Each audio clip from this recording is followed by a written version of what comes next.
Welcome to the podcast Emotional Intelligence, your greatest asset and key to success. I'm your host, Dr. Jamie Carlaccio, coming to you from the Greater New Haven, Connecticut area. As a positive intelligence or PQ coach, I'm committed to helping people develop both emotional intelligence and mental fitness.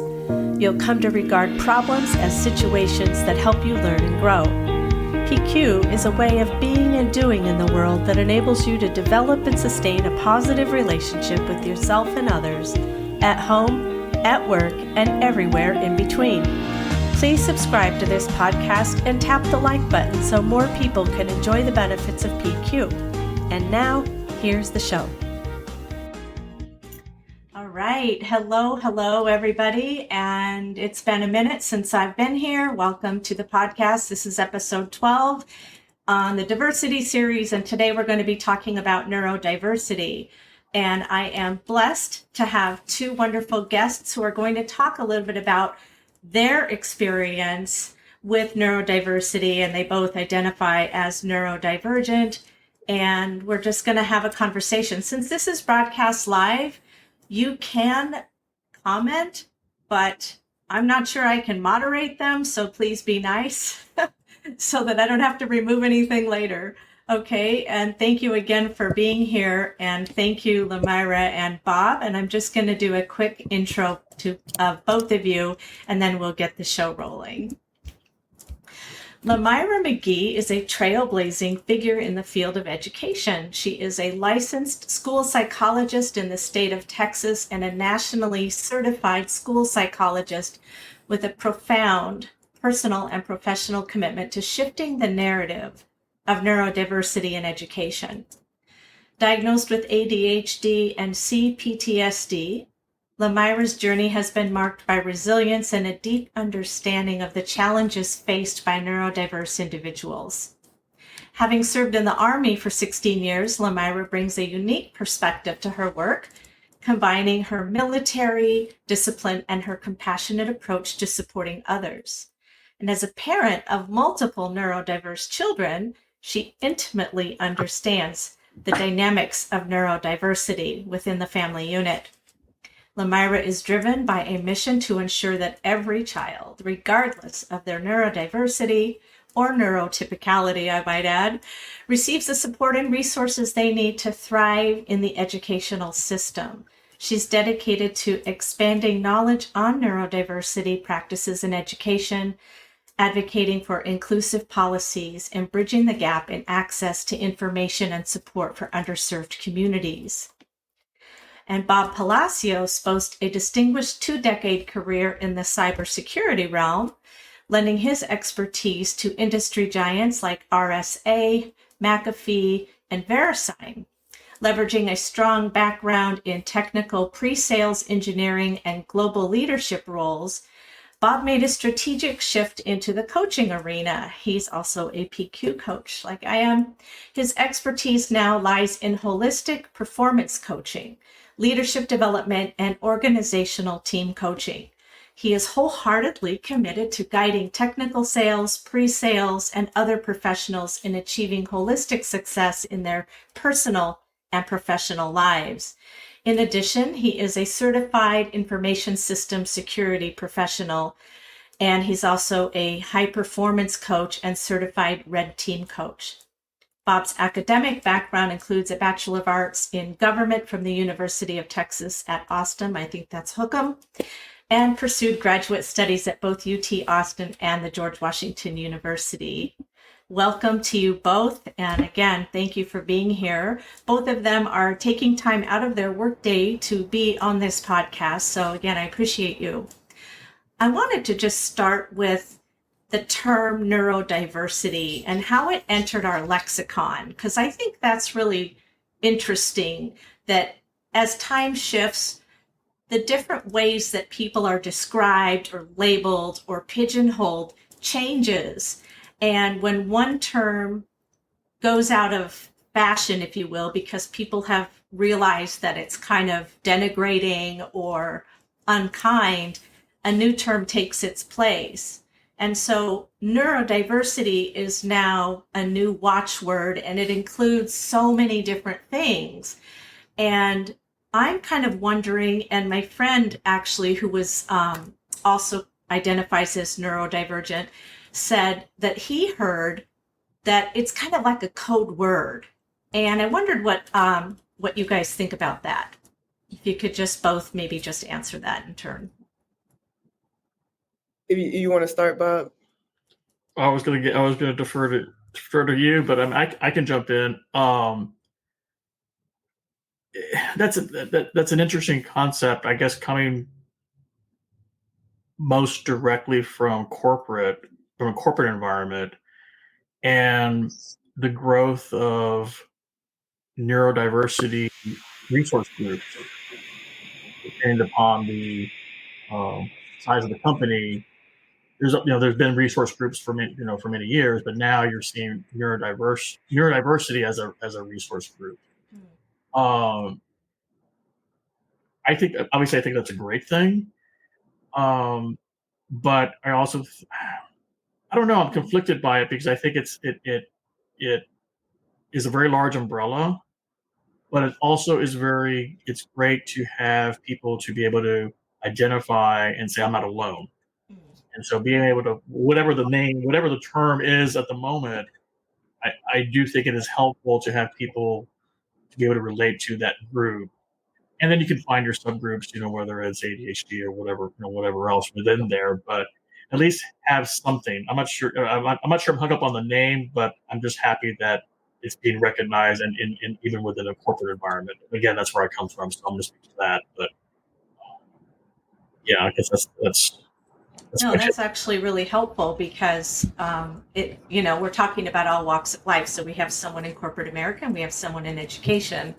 So yeah, I absolutely agree. When we talk about like just putting a name on something, and I feel like there's pros and cons to it. So there's pros to it because now, like Bob said, that you're not alone in this kind of journey and the deficits that people who identify as neurodivergent struggle with. But it can also have its the other end of the coin, I guess, because it's become this like TikTok craze, or it's the it thing. Everybody has this thing, and a lot of people use the term but don't really know what it is, or don't really know, or it's like, oh, we're doing this for neurodiversity, but it's just used to say it, and we're not actually backing it up. And so I think these types of conversations are extremely important because it's, putting a face behind the term as opposed to it just being, oh, we're neurodiversity and affirming and inclusive and all that stuff. But it's like, but what are you doing, Mm-hmm. Yeah, I want to pick up on that last point because this reminds me of DEI.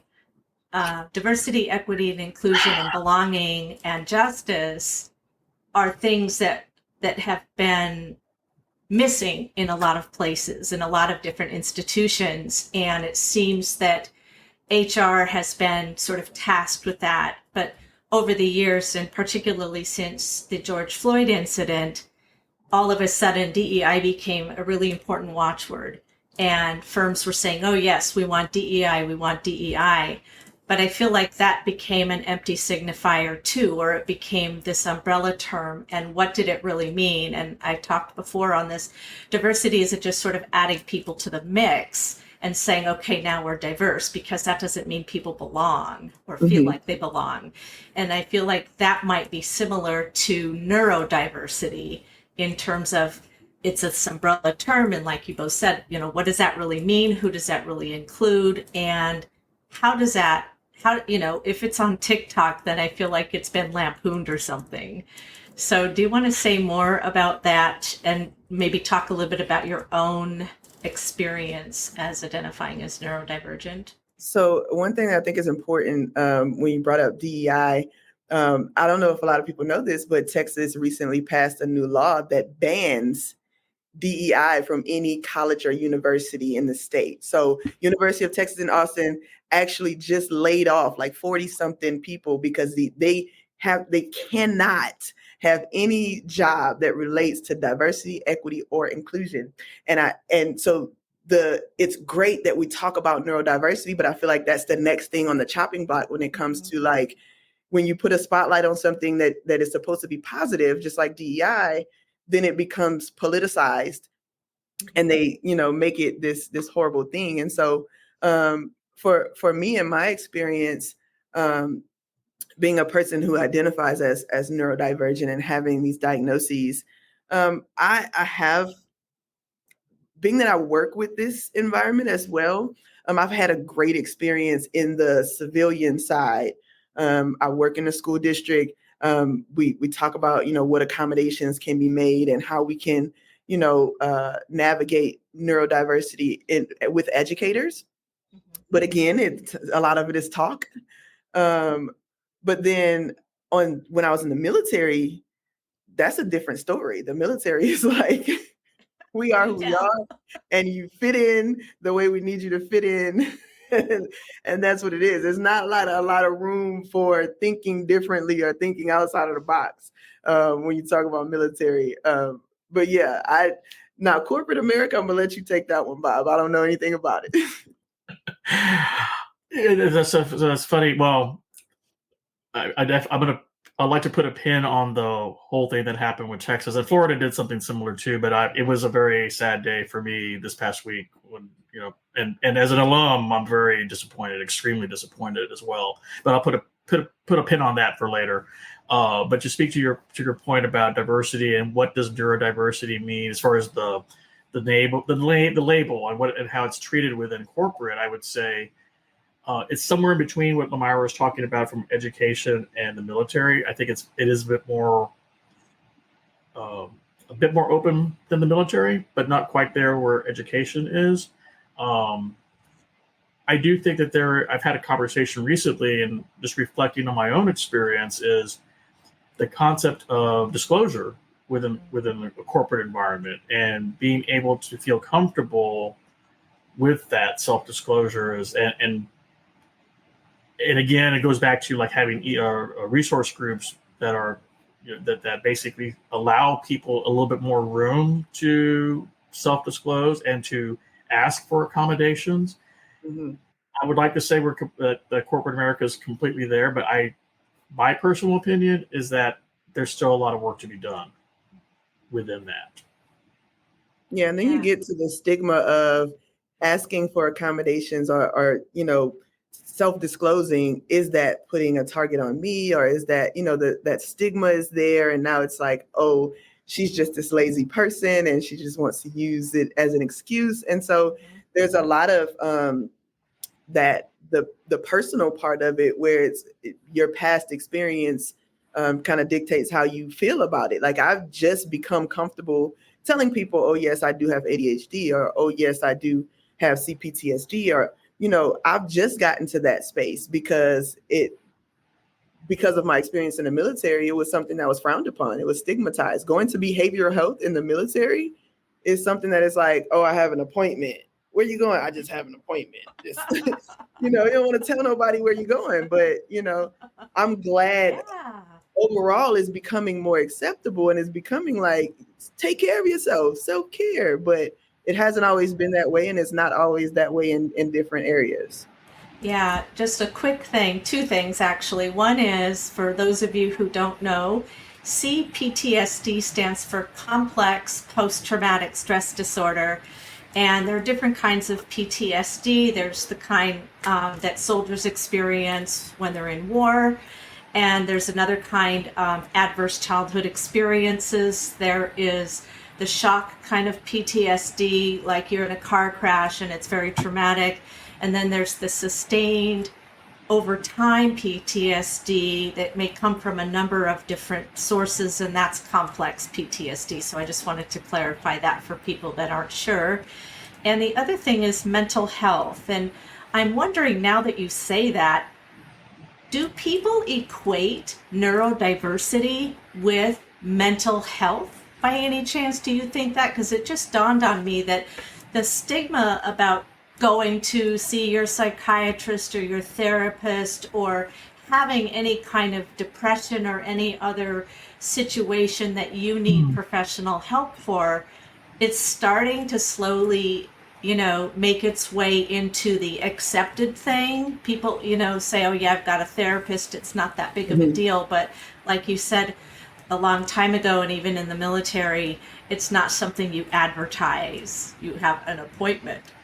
Yeah, I think it's because when you look at neurodiversity, it kind of links to that mental health piece, because when you live in the world that is very neurotypical and you're struggling, it can cause that anxiety and that depression and that, feeling like I'm not good enough. And so it can lead to some of those mental health concerns. And if you haven't dealt with like that self-acceptance piece. And so I kind of connected to, because one, I feel like everybody should have a therapist. Everybody has something that they need to, and if you don't have something, there's so many tools that everybody needs in order to navigate this life thing, because you're gonna come across hurdles. And so for me, when you're dealing with not fitting into the norm, then it kind of connects with a lot of those mental health kind of things that we look at. I love that. Bob, go ahead, and then I'm going to add, maybe I can bridge something that both of you have told me in a previous conversation. Sorry, go ahead. No problem. I wanted to tag on to what Lamira was talking about, is that the going back to the stigma, and I think the important thing is that I think people, I do think it's improving. I think maybe 10 years ago, people thought ADHD was like, oh, there was this additional layer of stigma that I think is now becoming less pronounced. It's becoming less as time goes on, as people talk about it. And I think TikTok does have a little bit of help. I think there is some help there as far as at least socializing that term and trying to get people to ask questions. But the downside is that I do think there's still the stigma that you're damaged, that you are, especially if you're in corporate, that you can't do the job, that that you're lesser than, that there's something wrong with you, and that can you fit in that role, and can you do the job? And actually, I think there's a little bit of that concern that, and that's where it goes back to self-disclosure. And I think it also goes back to, asking for accommodations. You can say things like, I'm not great on email, boss or, coworker. If you need me right away, can you text me? So I don't necessarily have to self-disclose, but can I at least tell people like what my working style is? And so I think it's a little bit, I think that I might have preempted you a little bit, Jamie, but I do think that people have to be careful and feel safe to self-disclose, but also to recognize that they're not damaged, and and they can do the job. It may just mean they have to do a couple of things a little differently, but they're more than capable to do the job. Yeah, thank you so much for saying that. The link I hear and that I wanted to make is A, self-disclosure, and B, feeling like there's something wrong with you, and there isn't anything wrong with you. And as I like to tell the listeners and viewers, we are all beloved children of a loving creator. And so whether you have ADHD or dyslexia or some other issue with your neural pathways and the way your neurons fire and the way you process information, because you're different doesn't make you less than. But I do feel like as soon as we bring difference into the equation, there's some kind of thing here about, well, you're different. That must mean something bad. But different is, and I wanted to say something Lamira told me yesterday, which I just love, neurotypicality. And what does that even mean? And is there a thing? How is that defined? And so could you please tell us what you told me yesterday? That's exactly what I was about to say is when we talk about, different is not a bad thing. That's where I was about to go when it comes to, we talk about we kind of use neurodiversity and neurodivergence interchangeably when they're two different concepts. So neurotypicality is that this is what right looks like, or this is what normal is. And then divergent is anything that is outside of that. So when we talk about autism, ADHD, dyslexia, dyspraxia, OCD, all of these things are considered neurodivergent. Well, neurodiversity says, let's delete those terms and let's just acknowledge that all of these differences are a part of the human experience. This is all a part of being human. There is no, what is neurotypical? Who is it? What does it look like? Where is it from? What is neurotypical? Am I neurotypical? Absolutely not. But at the same time, who can we point to in anybody who we've met ever in life and said, you know what? That's a picture of normal. That is what normal looks like. I haven't met him yet. Either have I, and I hope I never do. That's too boring. So the thing about that is when we look at what we've designed as neurotypical, and what I was telling Jamie the other day is when we talk about neurotypical, we're like, what is that based on? Well, honestly, it's based on research. But before 1993, women and racial minorities and ethnic minorities were not required to be a part of any clinical research. And so neurotypical is based on white males. That's what it's based on. And so when we get after 1993 and we start doing more research for more people and we start seeing, oh, this is divergent. That's because we're adding women, and now we're adding Black people, and we're adding Hispanic people, and we're adding all of these different people. And it's like, oh, this is divergent. This is not what is typical. Instead of saying, oh, we haven't been including everybody, so let's trash the old stuff and create the new normal, we said, oh no, we're going to keep the normal and just call this divergent. And so by that, everybody is like, that is why neurodiversity is so important, because in the education field, I tell them, let's stop looking at general education versus special education, and let's just start educating kids, and stop trying to teach the label and teach the child. Because if I bring to you my 5-year-old and say, hey, she's a little bit shy, how are you going to respond differently if I bring her to you and say, hey, she has autism? What's the difference? Either way, there's a neurological difference in how she responds to things and how things connect in her brain. The only difference is the diagnosis. And so if we respect people's diversity and not their diagnoses, then we get a whole lot further. Yeah. The one thing I've learned is, well, I've been diagnosed with ADD, and I have anxiety and a host of things, but I have felt, I don't know what the word is. I have felt rejected by, the way I process information. I also have CPTSD. And so the way that my neurons have been used to firing and the way that I process information is slightly different. And as Bob and I were talking yesterday too about ADD, our inboxes are a nightmare.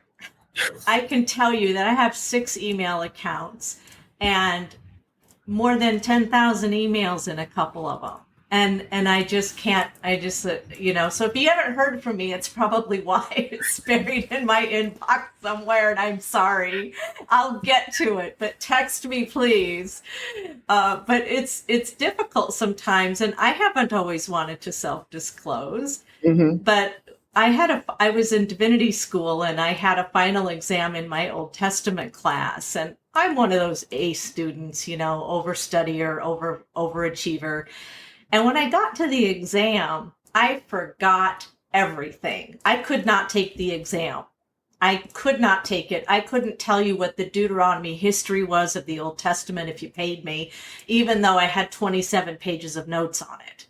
So I had an anxiety attack and I could not take the exam. And luckily I had very wonderful professors who gave me grace and allowed me to take the exams outside of class time when I wasn't so upset and nervous and, like I said, forgot everything. And after that, I had to get an accommodation. I can't sit and take a test without literally just going berserk.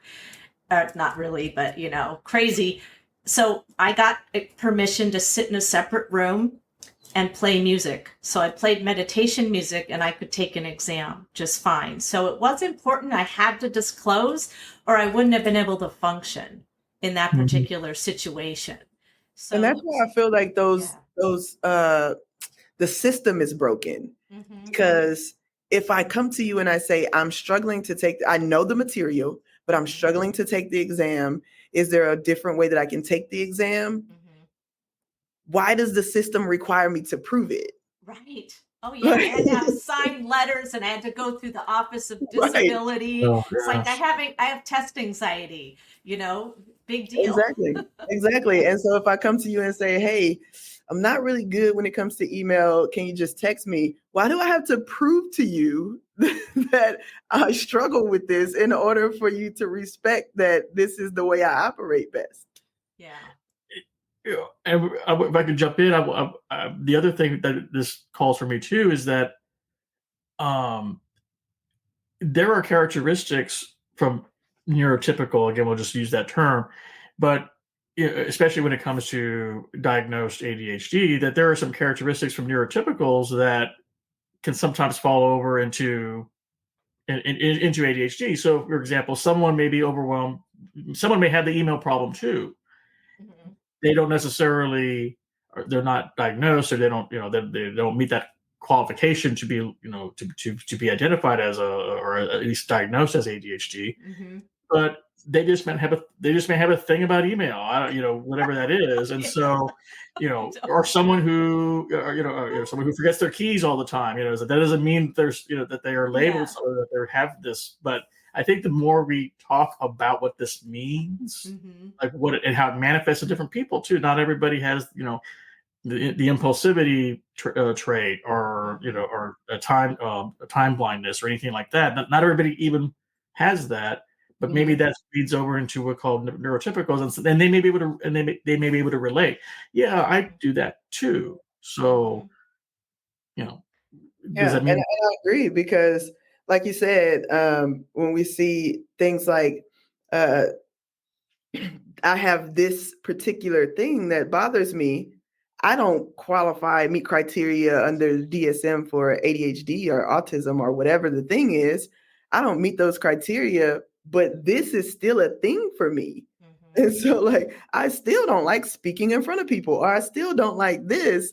So let's respect that. Like, without like all of the things, because either way it goes, what's happening in your brain is happening in your brain. If my amygdala is firing off excessively, and then it's firing off excessively, whether you call it CPTSD or you call it autism or you call it anxiety, whatever you call it, this is happening.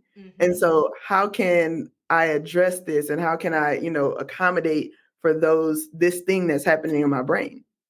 Yeah.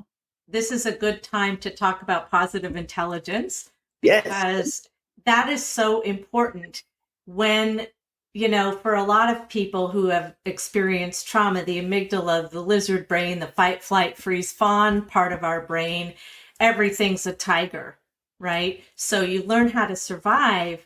And then when you're no longer in that danger zone, your brain doesn't know the difference between a paper tiger and a real tiger. They're all real. And so the way positive intelligence helps us is, identifying 10 saboteurs, the judge and his 9 buddies, or her 9 buddies, depending on how you gender your judge. And mine is as big as the Lincoln Memorial. But I have learned through positive intelligence to recognize when these saboteurs, I call them ventriloquists because they sound like me. And then I realize those aren't me. Those are just some kind of crazy voices that have entered into my head. And I have the opportunity to silence them anytime I want. And so maybe neurodiversity is great because our brains are plastic, right? Not the kind of plastic you throw in the ocean and pollute, but the kind that is plastic insofar as we can rewire, we can start thinking differently. So we can say, okay, that's not true, and I don't have to go down that path anyway. We can head off the saboteurs at the junction and start paving a different path. And that's where the sage muscles come in. That's where empathy comes in, especially for ourselves, right? Instead of, oh gosh, I am such a, whatever, I can say, oh, that's okay. It's okay that you had anxiety. It's okay that you have 13,000 emails in your inbox. Luckily, some of them are junk. And it's okay that you reacted this way and not that way. And it's okay that you made this mistake. Pivot, explore other ways of doing it, navigate to a new situation, and then activate, take action. So there are different ways to get around it. And the other thing I want to say, because there are members of my family who are also maybe diagnosed with something that would qualify as neurodivergent, and they're bright, they're brilliant, right? Because people have had to learn how to deal with this thing, whatever it is, and succeed. And they're brilliant, they're creative, they're talented. And so for me, it's like, great that you're neurodivergent. You probably could be a rocket scientist. Yeah, it's like, welcome to the human experience, like let's not focus so much on the deficits all the time. Let's focus on the strengths, and let's rethink how we're looking at things, because dyslexia might be to some like this deficient thing, and to others it might be, yes, I have dyslexia, so I think 3D and now I'm an amazing architect, so it's all about how we frame those things. And I like what you said as far as the brain, we can rewire things. I was literally just talking to my wife about this. My wife's a counselor, and we talk about these things all the time. And it's like, it doesn't have to be one or the other. We can respect people's differences and celebrate that diversity, and at the same time understand that we're not stuck in this thought process or this way of being, and to use that positive psychology to restructure and rewire some things. Yeah, I definitely agree. And Jamie, I think I told you as well that I wish I had learned about positive psychology when I was in corporate, because I think it would have done just in the fact of just self-care, of just being able to, and I say self-care, but more just stop for 2 minutes, just stop, do an exercise, just breathe, meditate, whatever it is for 2 minutes, do a PQ rep before going on to another meeting, before going on to a contentious work call or whatever that is, and don't feel you have to keep pressing through the anxiety or through the overwhelm. That's one part about PQ, about positive psychology, that I wish I'd known back when I was in corporate. Oh, geez, I could have used it from the time I was 2. Shirzad, you're a little too late. Shirzad Shamin, who developed positive intelligence as a combination of mental fitness and emotional intelligence. And it has literally transformed my life to learn that I'm not my disease. I'm not my trauma. I'm not my ADHD. I'm just Jamie. And that was a revelation, believe it or not. 2 years ago, I had this revelation, and it just changed the whole game for me. So I am now comfortable in my skin as Jamie, and not someone with anxiety or someone with this or somebody with that. And I'm hoping that this conversation can also be a game changer for other people. Absolutely. Look, I've learned just in this conversation, I've learned a lot when it comes to positive psychology. And it's something that I have every intention on looking deeper into and really gaining more knowledge on, because it kind of sounds like it falls in the lines of the things that, that I already talk about and look at and research, and the things my wife and I talk about all the time. And so I'm excited to go home and talk about this with her. So. But yeah, I really appreciate it. It's really been eye-opening for me. Great. So do you have any last thoughts, Bob and Lamira, before we hang up? Because we probably went over time. I don't even know. It doesn't matter. Well, one, I appreciate the opportunity to talk about this, and definitely appreciate your comments, and Lamira, your comments as well. I think the key for me is just understanding that, again, you're not, you may have a diagnosis, but you're not damaged, and it doesn't have to control. You can control it. You can control who you disclose to. You can control and mitigate a lot of the characteristics without feeling like to be ashamed or to have that I'm not good enough, and just really encouraging people to explore ways to mitigate so that it works with their career, their job, whatever, whether it's military or education or corporate world, how to make it work for them, and not ignore it, not be ashamed about it, and just make it work for them. Yeah. Absolutely. I think my parting words will be recognizing that there is no normal. And so if there is no normal, that makes everybody different. And so being different is not a bad thing. It's different. That's what it is. And so just like we can put emphasis on our deficits, we can put even more emphasis on our strengths. And so to use your strengths to be successful, and you can do whatever you want, because we're all different. There's no normal. Right. And so that's perfection is a word I hate too. We all are in some ways perfectionists. We all, apologize for mistakes. And my mantra is we are all perfectly imperfect human beings. And if we were all perfect, God would not have a job. Welcome to the human experience. Yeah, right. Welcome to the human experience. Right. Now, it doesn't mean there aren't days when we need to apologize or try to be a better person, but ultimately we're going to make mistakes, and we're going to forget to answer an email. I keep going back to email because Bob, you put that in my head, and now I need to really address that. But I really appreciate this conversation and listening to you two and meeting you. Thank you so much for your honesty and your vulnerability. And I'm hoping very many people see this or listen to this podcast and come away with some of your nuggets of wisdom. Absolutely. Thank you so much for having me. I truly appreciate the opportunity. Thank you so much. Likewise. It was great meeting you, Lamara, and thanks, Jamie, for this.